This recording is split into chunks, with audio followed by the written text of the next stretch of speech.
Welcome back to Zakima's Ridge Homestead. In today's video, we're talking fuel here on the homestead. Hello, and welcome to our channel. We're glad you're here.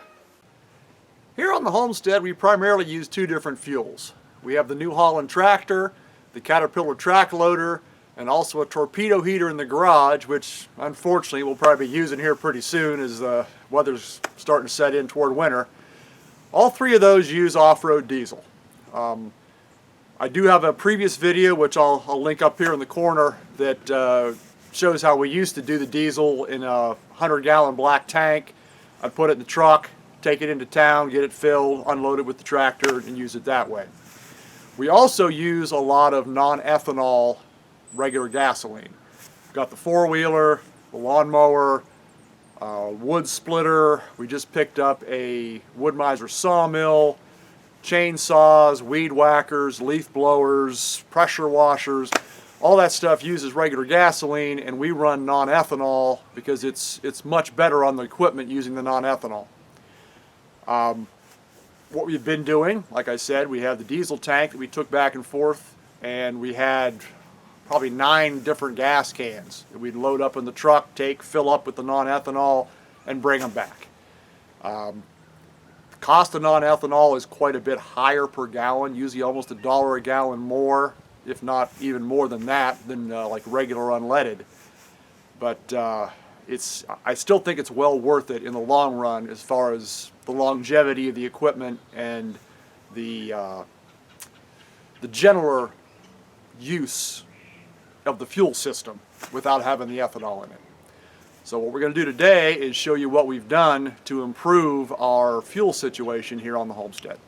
Okay, we're out here along the driveway. This tent building here is where we keep the lawnmower and the wood splitter and a few other items. We've just added this blue metal building. This previously was way back there behind the garage next to the chicken coop. We used to keep various animals in it. It was kind of just our extra animal shed. We've moved this up here next to the driveway, and inside I've added lighting, not that it makes a huge difference. There's our old black diesel tank. That now contains 100 gallons of non-ethanol gasoline, and we've purchased a home heating oil tank, and it is now full of 250 gallons of off-road diesel fuel. For those of you that don't know, off-road diesel is just regular diesel fuel, but it has a red dye in it because you don't pay any of the highway taxes on it. It's probably 50-60 cents a gallon cheaper than pump diesel that you'd use in your pickup truck. It is also home heating oil. Here in the northeast corner of the United States, home heating oil is a popular option, or at least it used to be years ago, over natural gas or propane. A lot of people have one of these tanks in their basement or their garage, and you have your oil delivered, and that's what you heat your house with. This more than likely was somebody's home heating oil tank that's converted probably to gas or propane. But anyway, today, as you can see here with our gas tank, don't mind the tools on it, but it already has a pump on it with a filter. That was there for the diesel fuel. I've drained this, cleaned it out, changed the filter, so now it's set for gasoline. We have a 2-inch vent pipe that goes up and out the back of the shed. I'll take you around back and show you that in a second. This tank has got the same, it's only 1.25 inch vent pipe that goes out the back. And as you can see, there's no pump on it. So today we will be assembling that pump and installing it on this tank. And before we do that, like I said, I'll take you out back. There's the 2-inch that comes out to a upward venting gasoline vent that has like a brass screen in it to keep bugs and such out of it. And then around on this side, it kind of goes up into the branches here, but there's a mushroom cap heating oil vent on that 1.25 inch pipe, and it also has some screen in it to keep critters out. Okay, we went yesterday, went to Family Farm and Home and picked up this pump. Originally I was looking at I think a 15 gallon per minute pump, but we're not pumping that much fuel that often, so I went with an 8 gallon per minute pump, saved $100 almost on that. We did buy a filter. Originally I was going to go with the same spin-on type filter that's on the now gasoline tank, but I decided to go with the plastic type canisters filter. This will still unthread and you can change the cartridge inside, but with this clear canister type, if I have any water in the fuel, it's going to collect in here and I'll be able to see that I have water in the fuel. You can open this drain cock here to get this water out, and then I've got a drain on the bottom of the tank in the low spot, so in case there is water, I can drain it out of the tank as well to prevent rusting in there. The pump unit itself came with the pump. Wires already on it. I went ahead and put the rings on it because you can put either rings or clips, and I went with the rings because we have a permanent battery in there. It comes with a 10-foot hose.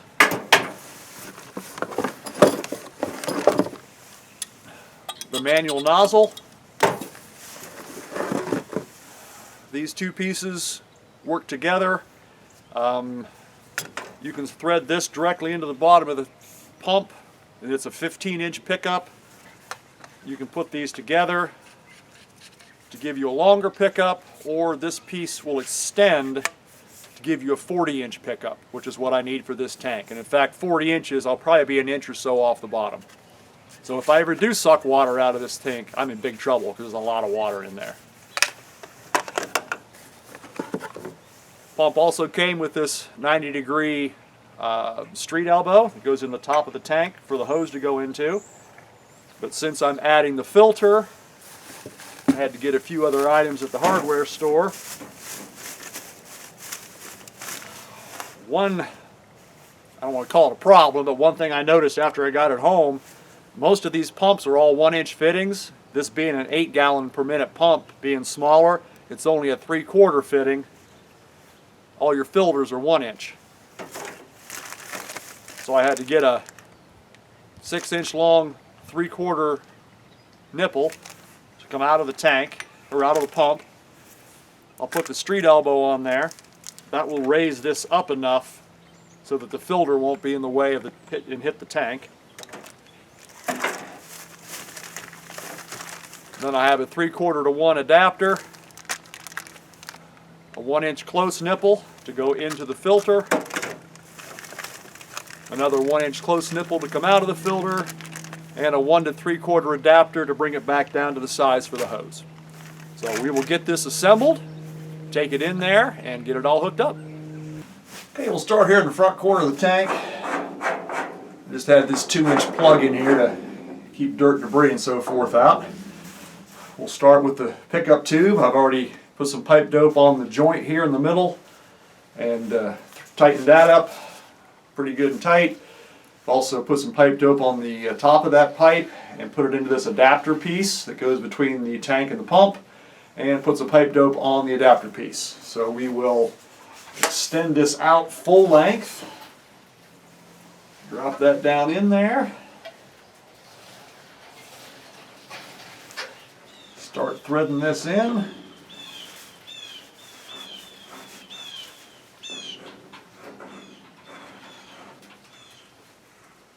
And tighten it up with the pipe wrench.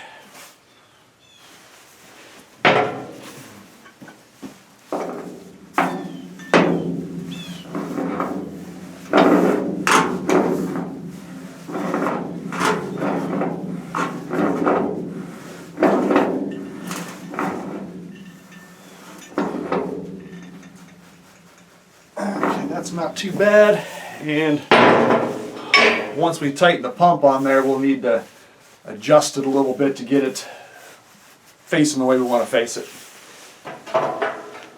So now we'll take our pump and put it back on the adapter. There is an O-ring on the adapter, and it looks like they have some kind of a red, almost like a Loctite in there, and there is a safety screen up here so you don't suck big chunks.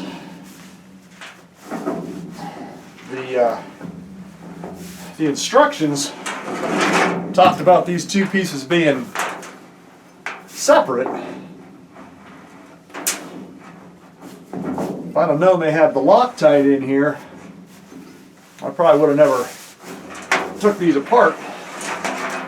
But this was kind of how it told you in the instructions to put it together, so I went ahead and took the pump off the adapter piece. And it didn't just fall off there. I had to pull it pretty good with the pipe wrench.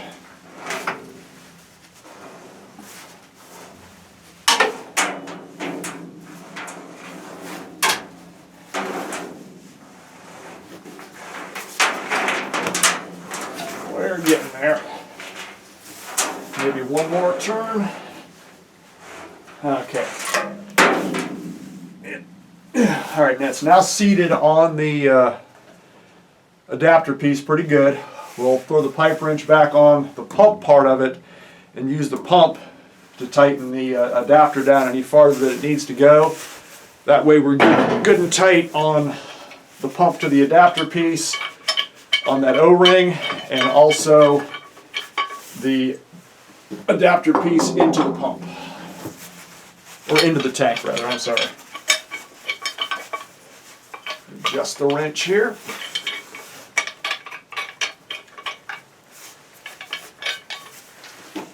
A little bit more.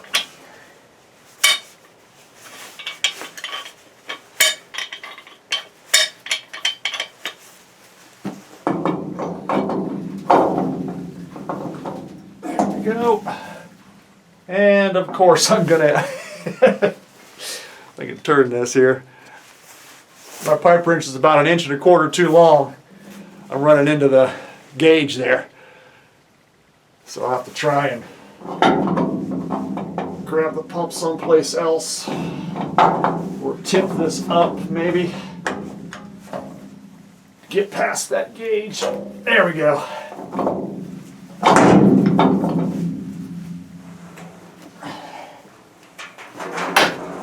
Turn this. And I think I want it to be facing kind of at an angle here toward the door. That way my nozzle will hang here and it'll kind of be off the tank a little. So let me turn this at about a 45-degree angle. There we go, like that. Now let me go grab all my plumbing fittings and we will plumb this up and hang our filter right here. In the interest of saving some time, I've already put some pipe dope on the top of this nipple and threaded the street elbow on. It's not tight, it's just started, and put Teflon pipe dope on the bottom of this pipe as well. Go ahead and get this started in here. Get it tightened up. And yes, I know a 2-foot pipe wrench is a little overkill for 3/4 and 1-inch pipe, but this is the pipe wrench I have, so.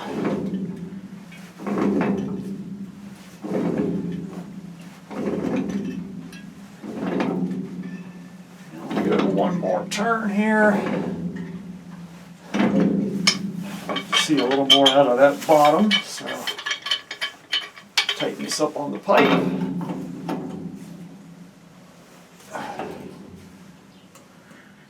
Okay, that's pretty tight. I think I want my filter over here on this side, not in front of this, because this is the actual gears for the pump. So if I ever have to take this off to work on it, don't necessarily want my filter in the way. But it's going to be a little bit, because I don't want to go too far, because then my hose will be having to bend off the wall. So this way right here, my hose kind of goes straight out the door opening. So we'll put some pipe dope on this elbow.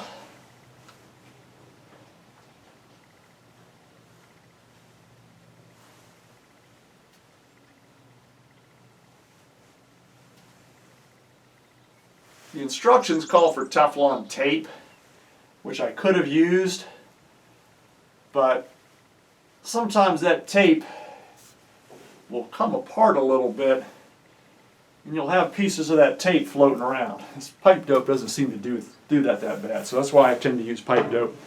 I've taken the filter bowl and filter off the adapter piece here.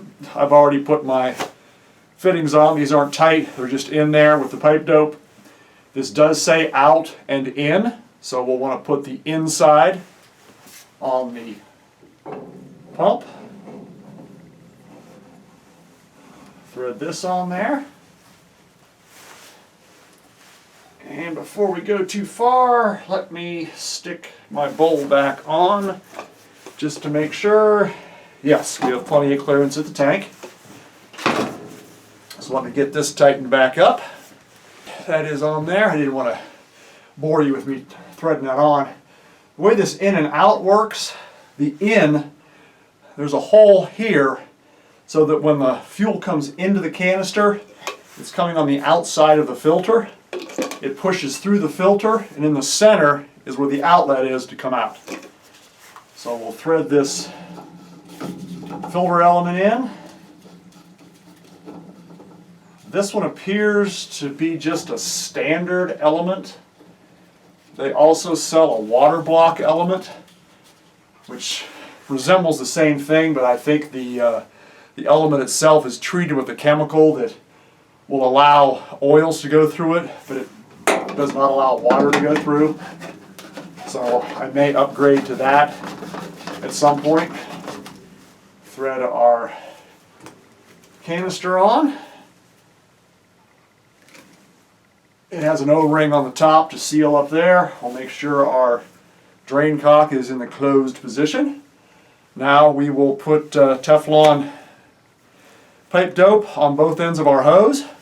Put one end of our hose in here, and the other end of our hose will go into the handle. Again, I'll do it off camera so I don't bore you to death. Alright, here's everything installed. I got the hose going in between the handle and the outlet of the filter. This has a hook on it here and a slot there, so you stick this down in that little holder and turn it, and that holds it in position. And the on-off for the pump is here, so when you flick this lever up, it'll turn the pump on, and you can just put that away and it automatically shuts that off.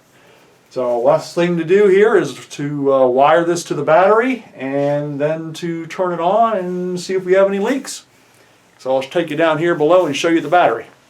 Okay, the battery's down in the corner here behind the tank. I won't be able to fit back here with the camera to show you how I hook this up, but it's pretty simple. We've got the positive side of the battery, the negative side of the battery. Our wiring is hanging up here off the back of the tank. So I'll bring that down, put the positive on the positive, which has the fuse, the negative on the negative. These just have wing nuts on them, and that should power the pump. This thicker cable is the gasoline pump, and this thinner cable goes up to the lights. We do need to add some kind of a charger system to this, probably solar, but I'm not exactly how we're going to do that because this is kind of a shaded building. But that's the battery down here in the corner that will power both pumps and the lights. And like I said, hopefully someday we'll have solar charging. So let me hook that up and then we'll go run the pump. Okay, the pump's all hooked up and ready to go. But before we turn the pump on to try it, this is when I ask you, if you like our videos, please subscribe and give us a thumbs up. And also something else to mention. I don't know if you noticed earlier here in the back of the shed, we've got two shelves. That's dog food, softener salt, chicken feed. Then there's a bottom shelf that's got all kind of different horse feeds in it. Our plan is to pack these shelves as full as we can with stuff so that we have it. At the filming of this video, the supply chain right now is not in the best of shape. So that's one of the reasons why we're getting as much fuel as we can on hand, because we don't know how long things are going to be the way they are. So the more stuff we have in stock and not run out, the better we're going to be. So let's go ahead and I'll take the cap off back here, stick the nozzle down into the tank, and we'll flick it on and see what happens.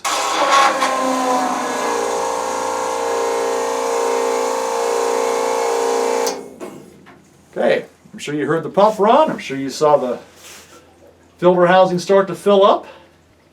We will turn it back on and start pumping into that. Right, the pump does have an internal pressure check on it, So when you're not running it, it will just pump back into the tank through that adapter. So let's turn it on.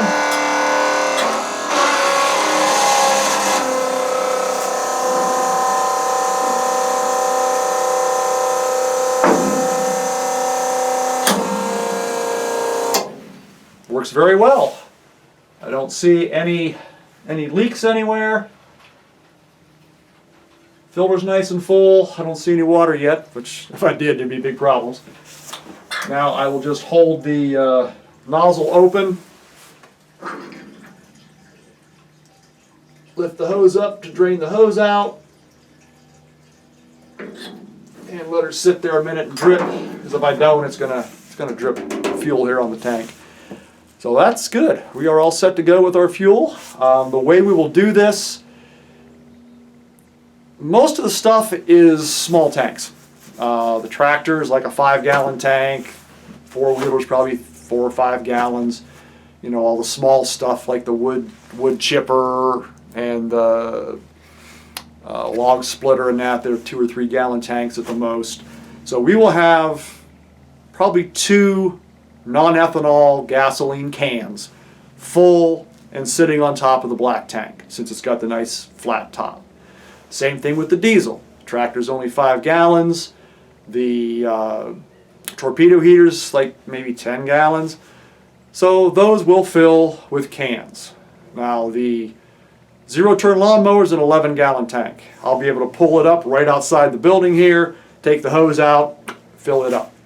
Same thing with the track loader. It's like a 60-gallon tank. So when it's time to fill it up, I should be able to back it up close enough that this 10-foot hose should reach out and fill the track loader. So if you have any questions or comments, please put them down below on our fuel tank situation here at the Homestead. Look forward to hearing from your comments and so on and so forth. But as always, thank you for watching and have a wonderful day.